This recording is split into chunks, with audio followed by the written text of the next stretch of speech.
trop c'est trop pour Apolline de Malherbe. Depuis ce dimanche 14 mai, la polémique enfle autour des joueurs de football qui refusent de porter des maillots aux couleurs arc-en-ciel, dans le cadre de la campagne contre l'homophobie organisée par la LFP.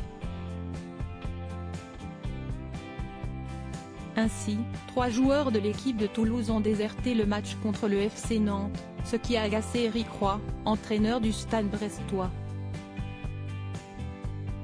Siesti catastrophique. On voit bien qu'il y a des joueurs à qui ça pose problème. Chacun a ses opinions, personnellement, ça ne me pose pas de problème. Ne le fais donc pas dans les 4 derniers matchs quand ces matchs concernent la survie des clubs, a-t-il pesté en conférence de presse juste après le match. De quoi faire bondir la journaliste dans son émission Apolline Matin, sur RMC, ce lundi 15 mai. Je suis quand même assez sidéré, en plus de l'affirmation, le ton avec lequel il le fait.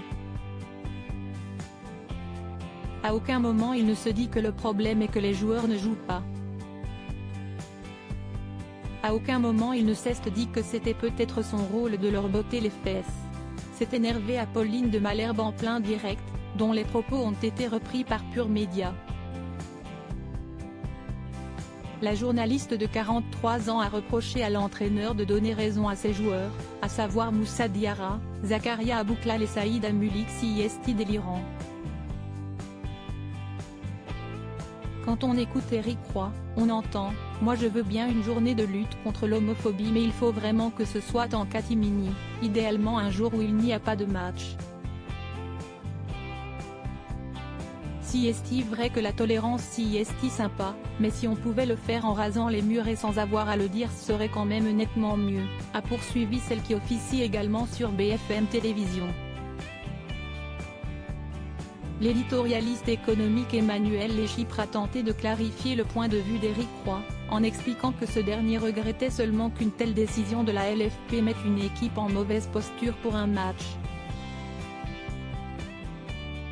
Je ne suis pas du tout d'accord Emmanuel, ça veut dire qu'il trouve quand même qu'on demande aux joueurs d'être tolérants un jour de match.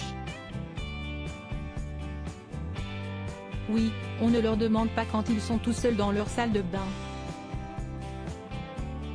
Je préférerais qu'ils critiquent les joueurs plutôt que la Ligue, a conclu la journaliste. Pour rappel, la journée mondiale de la lutte contre l'homophobie a lieu ce mercredi 17 mai. La LFP a donc organisé cette campagne ce 15 mai pour que celle-ci corresponde peu ou prou à la date de l'initiative mondiale. Supérieur à Gabriel Attal, Olivier Dussault. Ces politiques ont parlé de leur homosexualité. Éric Roy revient sur ses propos dans une publication Instagram.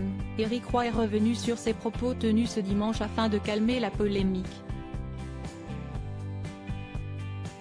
Suite à ma déclaration en conférence de presse après le match Brest-Auxerre de ce dimanche, je tenais à apporter quelques précisions concernant mes propos, qui, à mes yeux, ont été mal compris voire déformés, a commencé l'entraîneur, assurant condamner toute forme de discrimination et rappelant qu'il est ambassadeur de l'association Le Collectif fondé par le sous-préfet Abdel Aissou qui lutte contre le racisme, l'antisémitisme et l'homophobie, depuis plusieurs années. C'est le placement de cette journée au cœur de notre course pour le maintien qui faisait l'objet de mes propos. J'ai bien compris que cette date était liée à la journée internationale contre l'homophobie et la transphobie programmée le 17 mai prochain mais je regrette qu'elle vienne gêner l'équité sportive dans notre fin de saison délicate avec, malheureusement, la défection de joueurs au sein des équipes du championnat, s'est-il justifié. Crédit photo, capture d'écran RMC.